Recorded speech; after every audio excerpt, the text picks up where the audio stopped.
Hello there and welcome to Herman Manyora's YouTube channel on this first Monday of October 2023. I'm here for our usual political conversations that I hope will help our leaders make better policy decisions and informed political moves. These conversations, of course, are very simple, truthful and biased with Herman Manyora, who puts them across in a hard-hitting way. He's here. How are you doing today? Well, just taking my tea. A conversation for today is about political moves when it comes to the relationship between governance, leadership and politics. I want to know from where you sit. You look at this Kawira Mwangaza's case in Meru, impeachment. You look at Nyamira, what is happening. I've listened to Kawira today and she was saying we have built bridges that have not been made since Vasco da Gama was around. She's saying the development she has done, the roads she has built. But then you look at the other side, that is governance. You look at politics too. How do you balance the two? Because the deputy governor says that he doesn't have a car, he's undergoing frustrations. People are saying that he doesn't have an office nor a car. How do you play politics with these MCAs too and still become a governor who's leading well? You know, governance is difficult.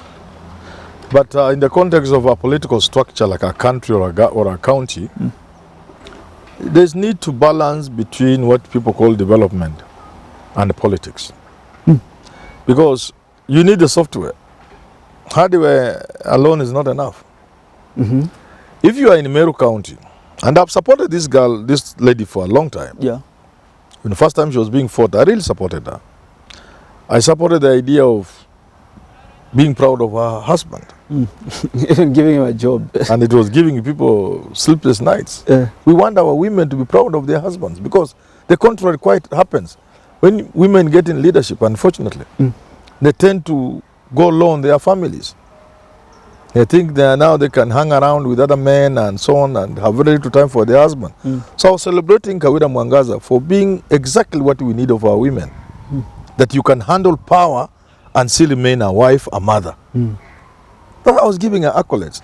But now we must also tell her, you need the software. You cannot be in a county where all the big names are fighting you and you are fighting them. You will not achieve much. So if you have Linturi, Kiraitu Murungi, and all these other fellows seem to be reading from a different script. She's reading from a different script. There must be a way of working together with these people, and that is what we call politics. Then how do you become this revolutionary leader? Because she says it's only in Meru that things were messed up, saying the pending bills, they have been able to pay some, saying the roads, talking about helping the elderly. It is only in Meru, Mheshimiwa waziri wetu, ambapo tuko na barabara zetu mashinani ambazo hazijawahi guzwa tangu wakati wa Vasco da Gama. Tumeanza kuzindua hizo barabara. Tumeanza kutengeneza mabarabara. Kuna daraja ambazo tangu wakati wa Nuhu hazijawahi tengenezwa. Hapa Meru tumetengeneza zaidi ya 7. It is only in Meru. Tumeingia mashinani tukasaidia wakulima wa kahawa, wakulima wa viazi. Tuko na aggregation centers zaidi ya 6. And this one being the mega one. Tunataka kumshukuru Mungu. Bwana asifiwe. Kabati. Kaende. It is only in Meru that we launched a feeding program. We have 777 ECD or primary schools. Na tumezidua feeding program kwa kila shule ambayo iko Meru. It is only in Meru, waziri wetu, ambapo vijana wetu wameanza kuona manufaa ya serikali. Ni hapa Meru ambapo tumeanza kupatia wazee NHIF cards. Wanaenda kwa hospitali for free bila kulipishwa. Ni hapa Meru, waziri wetu Kuria. Ni hapa Meru ambapo tulikuta deni ya 1.1 billion pending bill tukairudisha chini mpaka 700. And you want to be this transformational leader, but you feel like these people that were there before are not the kind of people you want to work with. You have a different vision. How do you play that? You know, sometimes it is true. It is true that most of these people, you have to break away from them and from the past to be able to do something transformational. It is true. But while that is true, you must also be aware, if you don't play politics right, that platform, you will destroy it. Because a governor has a platform. If you don't play the politics, the platform will disappear from you. You can be impeached or you not be re-elected. And all your visions go with everything goes. So that's what I mean.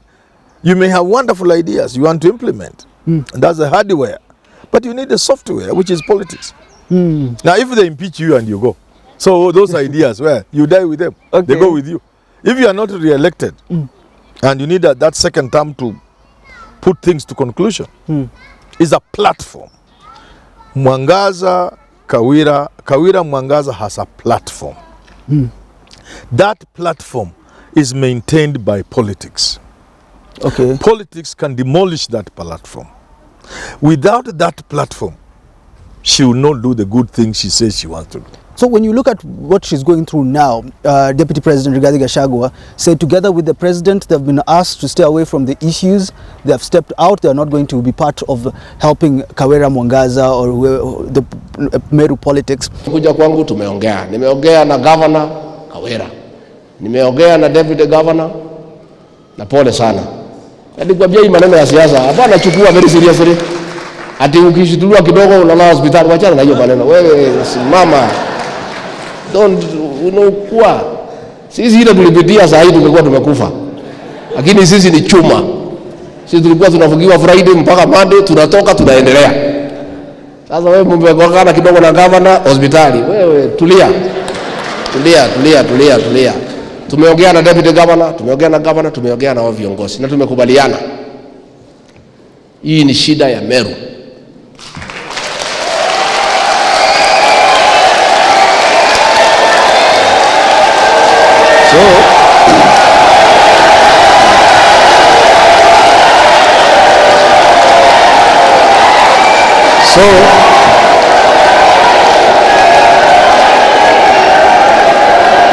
So asante.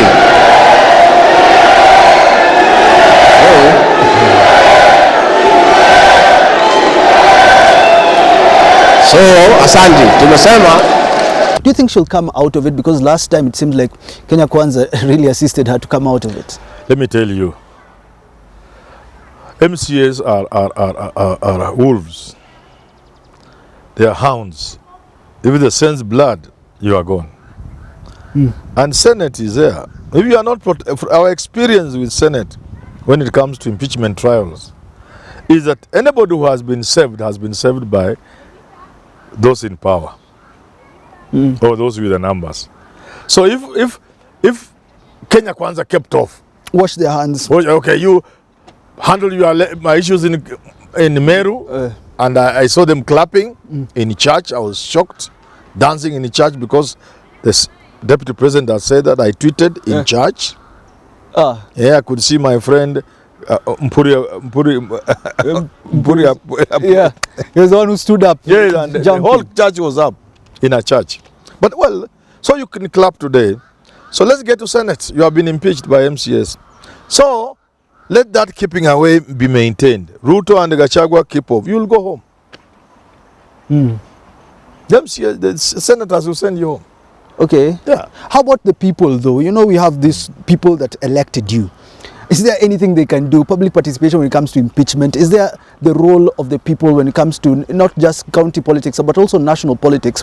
If the leader is with the people, can the MCAs go any far? You see, the leader is with the people, but the same people have given power to other small leaders. We have given power to our parliament to remove Ruto if they want. We don't come in again.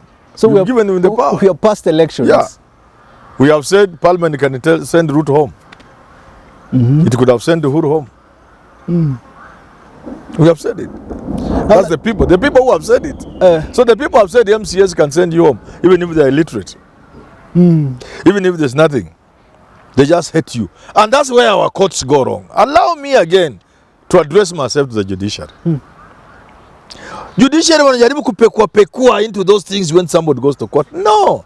An impeachment is a political process. Even the trial in the Senate in America is not a legal process. It's a political process. It's a question of numbers. Okay. So, once a governor has been impeached, tried, found unfit to hold office, that same day the deputy governor should be sworn in. Hakuna story mingi. Unaona judiciary watu wanakimbia kotini. No, the judiciary must keep up. They can just hit your face, you look ugly, and send you home.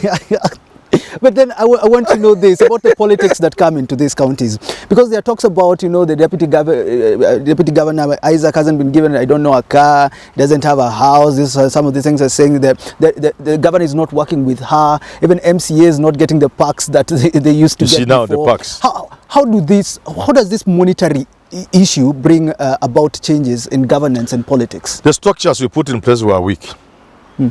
We give MCA's power to send the governor home, but we are not very strong on how they should do it. We know why they want to send the governor home. They want money. They want to go out. They want to go for seminars. They want to go all over. They want to eat money. You don't give them, they send you home. We know it. So we must do something so that governors do not work at the mercy of MCAs. It's important. All right. Yes. What is your advice for Kawira Mwangaza, also the guy in Nyamira, Amos? I don't know about Nyamira, I know about Kawira Mwangaza. This is a political platform. Keep it. Keep it by playing politics. Have a cup of tea with Kreito. Have tea with Rinturi. Have tea with these guys. Yes. They sort everything. Call MCS for a Kamkunji open. Share a cup of tea. Ambia nitawapatia project moja mbili hapa kwa ward.